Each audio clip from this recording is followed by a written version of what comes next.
Hey guys, Gina here. Welcome to Let's Talk Life. We are a little late today as I had some things come up around noon today, which is why I couldn't go on at noon. So I figure it's better late than never, and it's always going to be recorded and so live. And so you have an opportunity to come live, or you have an opportunity to watch the recording later, of course. And so I just want to say today's topic is about grieving, grief, and coping with loss. And so there are many different ways that people grieve. Everything is individual. And I want to share my story. And so one of the things that I've experienced loss in many different ways. And a big one was watching my father die. When I was 17, he actually passed, but he was sick with cancer for many, many years. And I had lived with him at that point. And during my high school years, I had the unfortunate opportunity of actually watching him deteriorate for many, many years. And that was very difficult for me. It was very painful for me. I didn't understand really the whole process at that point, even though I was in middle school, junior high, and high school. Throughout that process, it was very long and lengthy. And so I really didn't have an opportunity to be able to grieve and then be able to cope and move on. And so what I did was shut it out. And so now at 43, I am in a much different place. Of course, it's been many, many years. But there was times where I did not go to the cemetery. That loss really set me in a way that was so unhealthy. I never shared. I never spoke about it. I never talked about it. I never shared my feelings. I never shared what my experience was. I never shared or talked about the depth of the hurt that it caused and watching it and what it meant to, give him the care that he needed while he was there, before he was in and out of nursing homes and living with my sister for a while before he died. But when I was there with him at the house, I was giving him, injections for diabetes. I was helping him with some food or going to the store, just walking up to the local store. And he was a heavy smoker, and he smoked, and I used to put pinholes in his cigarettes and try to get him to quit, because how could he continue to smoke and then leave me, right, and the rest of the family? How is that more valuable than staying around for us? And so it was very, very difficult. I had experienced many types of grief going on throughout my life, but there's a few that really stand out for me. So that was my dad. Another one was my first dog, Kayla. She was my first Siberian Husky. I was probably about, I want to say maybe 20 when I got her. I rescued her, and she was my sidekick. She was my buddy. If anyone tried to come near me, I didn't really know how to train her, but if anyone tried to come near me, she would protect me, even if it was someone that was close to me. And so she was a little bit on the protective side and aggressive. But then I lost her after 9 years, and it was due to the vet that I was going to ignoring the symptoms of renal failure for many months, and even years. It was 5 years that she had critically high labs, and he never did anything about it. And so that's a whole nother story. But so she passed away, and that was really another big loss for me, because she was my companion at that point in my life. So at 20, it was shortly after I lost my dad. And so then I lost her, and then I got another companion named Kylie. And so it took many months to be able to decide whether I was going to get another dog, because the loss was so hard for me. And I'll go into that a little bit more, that I didn't ever want to experience that. And then one day I woke up and I was like, you know what? The bond that I have, or that I had with my dog, I want that again. It won't be the same, right? It'll be different, because every person, every pet, even me as I grew, are different. So this is Kylie. You can see a picture of her here, and I have a bunch of pictures inside. And then I had her for 12 years, and we would hike and camp and go to the beach and walk, and she did everything with me. We would travel. She came everywhere with me. And so she died a couple years ago. And that was really hard for me because I had gone through so many different things in my life, just overcoming a lot of things that I went through, all my experiences in my childhood and then my teenage years and then my young adult and then into adult. And then so she got sick. I found out that she had an intestinal tumor. I had taken her to many different vets. I took her to a holistic vet out in the Hamptons, and they provided me with an herb that had a 50 to 60% chance of her surviving. So I tried it. It actually broke up the tumor, but what had happened, so this was within 2 weeks of finding out she was ill. She had no symptoms. Finding out she was ill, and then 2 weeks later she ended up passing. But I was giving her these herbs, and it broke up the tumor, which was the point of the herbs. However, it had already tore the lining of her intestines, and she became septic, and I had to put her to sleep. And so that was really difficult for me because of the bond that I create with my animals. I consider them family. Everyone is different. Everyone has different relationships with people and pets and animals or whatever, right? So this is my experience and this is my story. And so it took me a really long time. I was very upset. I was heartbroken and devastated.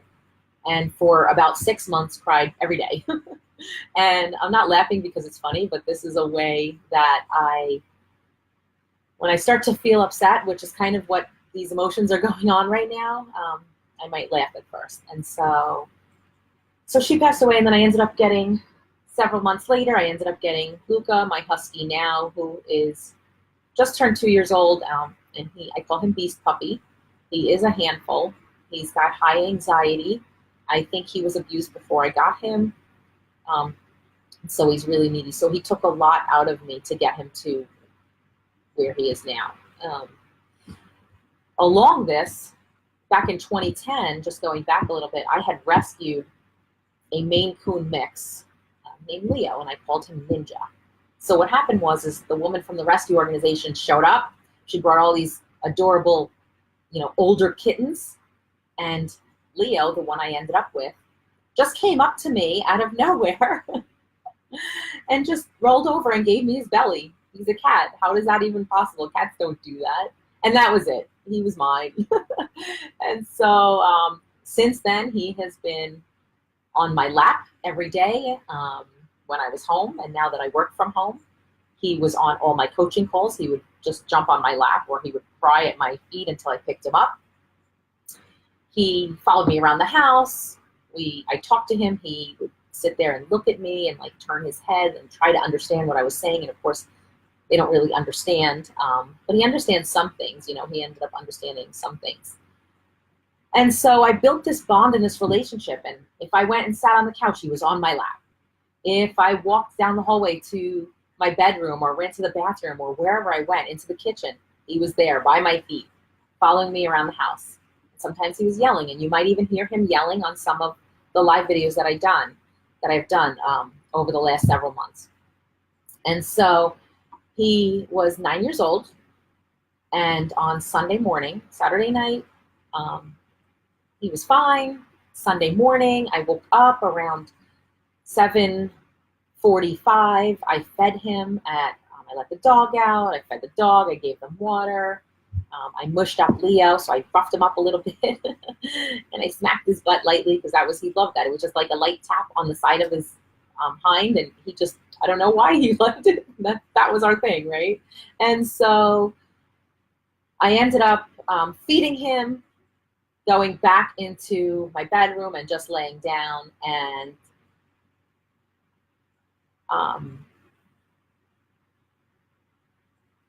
11 or 12 minutes later, he died.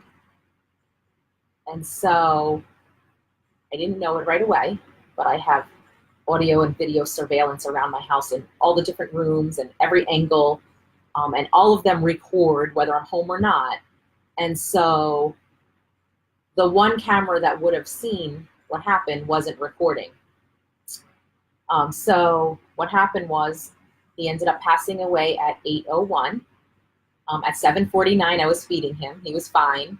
At 8:01, I went back into my room at 8:01. I heard a thump. I just came out from the hallway. I looked around. I didn't see anything. The dog was laying there. And then I went back in my room. So I was going to rest for a little while and then have breakfast and get ready for Mother's Day brunch. And so what happened is I get up, I go to get breakfast, go to sit at the table, and I come to find out that the cat is laying on the floor and he is dead.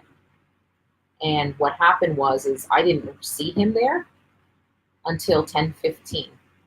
So he died at 8:01, and he was laying there, and the dog was licking his face and his body. But he was laying there for a little over 2 hours.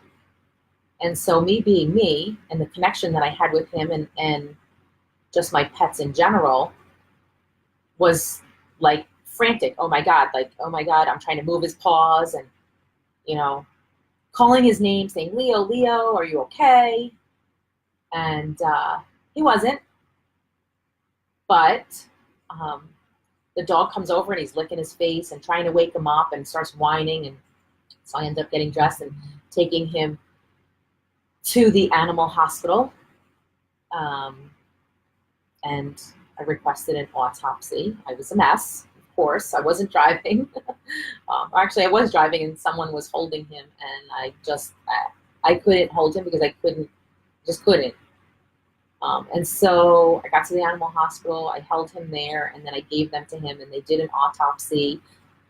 And what I found was that he had a heart event and died instantly. And so I'm really glad for that. And so I go home and I'm looking through all of my video recordings, and every camera in the house is recorded inside and out, except the only one that would have seen what happened. That one did not record on Sunday.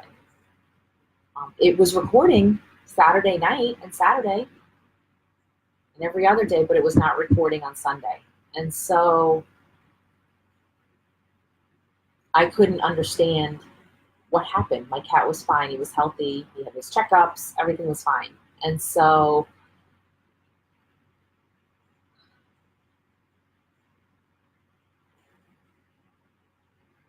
I listened to one of the cameras that were close to where I found him to see if I could hear something. And so I'm listening to the recording on Sunday, scared about what I might hear, right? Because I'm a very sensitive person in a sense that I take in a lot of energy and feeling from others. So if I heard it, I wouldn't have been able to let that go for a very long time. And that would just live with me. And so what I did hear was a couple of gasps, what sounded like gasps for air, or like a light hacking type of sound, and then a double thump. And so, being very vulnerable here, but this is the point, right? Is sharing the good and the bad. And so, when the vet called a few hours later, they did the autopsy immediately. I was so excited and happy about that because I needed to know. I had given him a different kind of soft food that morning, and did I kill him, right? Did I kill him because I gave him a different food? I wanted to try something new and just give him a change that was a nicer, a healthier food. And so, looking at the cameras, that's how I determined the time when he passed away. So what had happened was he had climbed up to the top of his cat tower, which is where I kept some of his dry food away from the dog. And that's where he had the event, the heart attack or the clot. That's what they said. And he had that hacking for a moment. It was literally a couple seconds. And then he fell off because he died. But he fell or passed out and landed on the second layer of the cat tower and then fell, almost like bounced off or fell off that and onto the floor. And so that's how he died.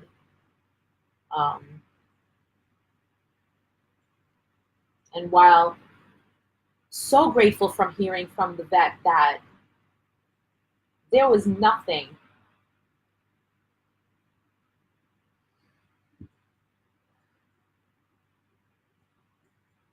use my body. But there was nothing that I could have done to save him or change. There was nothing that any vet would have seen during a regular checkup, and he would have had just a regular checkup because he was healthy. We hadn't found anything. Unless he had a heart sonogram, was the only way to know that the walls of his heart were thick, or they were thickening. And so that's what happened. And then I come to find out, doing a bunch of research, because that's who I am, that it's very common in Maine Coons, right? And he was a Maine Coon, and I think he was a mix. He wasn't a purebred, but I think he was a mix. He was mostly Maine Coon. But it's common in the breed where they would just die instantly. And I started reading all of these stories online where people would come home and just find their pets, to me was family, laying on the floor out of nowhere. So I fed him, and 11 minutes later he was dead. He was fine. I was mushing him up, and then he wasn't fine. And that was not a pretty sight. Ugly crying. But so the point of this is just to talk about grief and coping with loss. And there's many different loss, types of loss, and everyone grieves differently. And, you know, for me and for many other people that, you know, my pets who I choose to take in and care for, and I actually spend quality time with them, whether it's the cat at home on my lap, wishing him up, or talking with him, or playing with him inside. He didn't go outside. He was like scared of a leaf blowing, so he wouldn't go outside. Or I would take the dog to the beach or hiking, or just that's how I operate, right? That's how I do. Like when I'm invested, I'm invested, and I'm fully invested. And so, you know, it's a member of my family. And it's not unusual when a pet dies, or when someone's coping with loss in general, but when a pet dies, it's not unusual for someone to feel overwhelmed by the intensity of sorrow. It feels like a heaviness. It feels a little eerie in the house. I had given away all of his stuff because I was going over to that cat tower every day and just having my time, you know, feeling. And I need to take the steps to move on while I'm grieving, and I'm allowing myself that, but I need to clear the space a little, right? And so that's what I'm working on now. The process for grief is different for everyone. It's individual. It's as individual as each person, right? And some people, it lasts for hours or days, and it could be years for another, right? And so it just all depends on the individual and the bond that they shared, whether it was with a person or an animal, right? The value you associate to a relationship, that's the value you associate. It's irrelevant anyone else's association, right? And so for me, I look at it like animals provide companionship. They provide me with companionship, and they are accepting and emotionally supportive, and their unconditional love, you know, whether you're going through a divorce or another loss or an illness or a surgery or just difficult times, they're there. They love you unconditionally. They're just always there, and they feel. They may not understand everything, but they do feel the energy, right? And so understanding and accepting this bond between humans and animals is so important with the coping process. And also how to support, you know, offer other support, right? And so while grief it's a very personal experience, right? And we don't need to do it alone. And I have my people who have showed up at my door, who have called, who are calling every day, who are showing up at my door every day just to check in, and I'm okay. I am. I'm overwhelmed with sadness, and heartache, but I am okay, and I have the skills and the tools to be able to cope, and I'm coping. I'm allowing myself the time to go through what I need to go through. You know, when the dog is walking around the house whining, going over